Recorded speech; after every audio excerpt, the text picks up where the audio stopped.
ચાલો આપણે અર્જુન અને ભીમ મારી સાથે ચાલો. એક સમય સવારના વહેલા સમયે જઈને એ લોકો જરાસંઘના રાજ્યમાં ઊભા છે. આ જરાસંઘ દૈત્ય છે, પણ એમાં એક ગુણ એવો છે કે સવારે જે ભગવાનને સૂર્યનારાયણને જળ ચડાવે ને એના પછી જે પણ વ્યક્તિ એની પાસે જે પણ માંગે ને એ વસ્તુ એ દાનમાં દે છે, પાછો નથી પડતો. અને એના લીધે જ એનું આ તપ ફરી રહ્યું છે કે અજય છે અત્યાર સુધી. હા, ભગવાને એને માર્યો નથી. અહીંયા જઈને ભગવાને બ્રાહ્મણ વેશ ધારણ કર્યો છે. કીધું છે કે અમે તમારી પાસે ભિક્ષા માંગવા આવ્યા છીએ. અને ત્યારે જરાસંઘે કીધું છે કે મને તમને જોઈને એવું લાગે છે કે પહેલા ક્યાંક મેં તમને જોયા છે, અને આ બે વ્યક્તિ જે છે ને એમને જોઈને મને એવું લાગે છે કે આ લોકો બ્રાહ્મણ નથી, આ લોકો ક્ષત્રિય છે. હા, આટલો ગુણી ને જ્ઞાની છે, દૈત્ય છે. પણ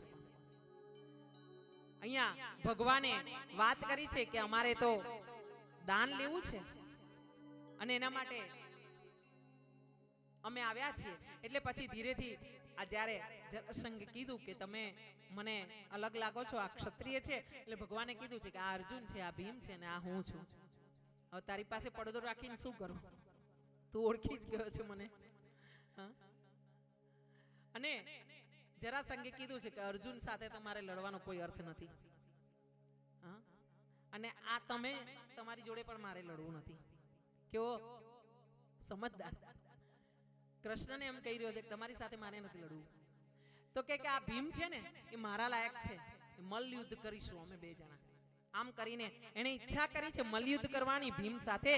અહીંયા એ લોકો યુદ્ધ કરી રહ્યા છે ને યુદ્ધમાં વારંવાર ભીમની હાર થઈ છે અને જરાસંઘે એને પછાડ્યો છે. અંતે ભીમ થાક્યો છે અને એને પ્રભુ તરફ નજર કરી છે કે પ્રભુ આ શું ચાલી રહ્યું છે? હવે તો મને તો આને મરણ સૈયા પર પાડી દીધો, અધમુઓ કરી નાખ્યો. હજુ ક્યારે આ પતશે? કંઈક કરો તમે. આ મારી હાથની વાત નથી. મને તો તમે આગળ હોળીનું નારિયેળ મૂકી દીધું. ભીમે આમ જ્યાં ભગવાનને પ્રાર્થના કરી છે નજરથી, ભગવાનની નજરથી નજર મળી છે અને ભીમને ભગવાને ઈશારો કર્યો છે કે હું જેમ કરું ને એમ કરજે.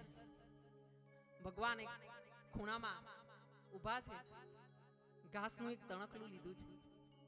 દર્ભનું તણખલું લઈને એમણે ધીરે ધીરે આમ બે ચીરા કર્યા છે.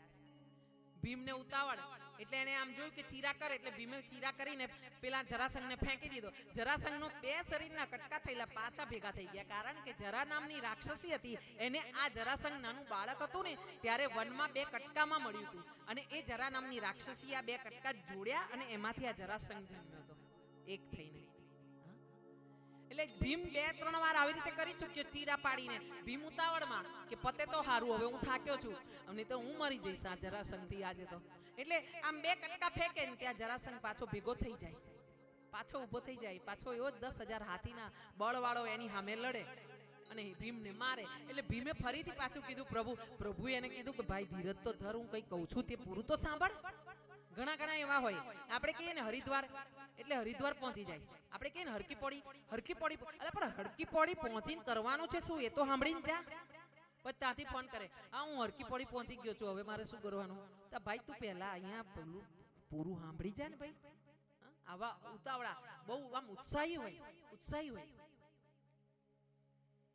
બોલો એટલે આમ પટ્ટ દઈને ઝીલી લે તમારું વાત. અહીંયા ભીમે ઈશારો કર્યો ફરીથી, પ્રભુ નથી થતું. એટલે ભગવાને કીધું આ પૂરું જુઓ. ભગવાને ફરીથી આ દર્ભની જે ઘાસની પત્તી હતી ને એને આમ ચીરી અને પછી આ ચીરીને આમ ફેંકીને આ ચીરીને આમ ફેંકી દીધી. હવે ભીમના જીવમાં જીવ આવ્યો અને ભીમે ફરીથી શરૂઆત કરી કે આવ ભાઈ હવે છેલ્લું લડી લો, આજે છે તે પૂરું. એટલે જરાસંઘે હુમલો કર્યો અને પછી ભીમે એક પગ એનો દબાવ્યો, બીજા પગને ખેંચીને એને ચીરી નાખ્યો, વચ્ચેથી બે ચીરા કર્યા, એક ભાગને આમ ફેંક્યો, એક ભાગને આમ ફેંક્યો ને આમ જરાસંઘનો ભગવાને ઉદ્ધાર કર્યો. એ જરાસંઘની જ્યોતિ નીકળીને ભગવાનમાં વિલીન થઈ ગઈ. બોલીએ દ્વારિકાધીશ કી જય, कृष्ण कन्हैया लाल की जय, अपने अपने माता पिता की जय।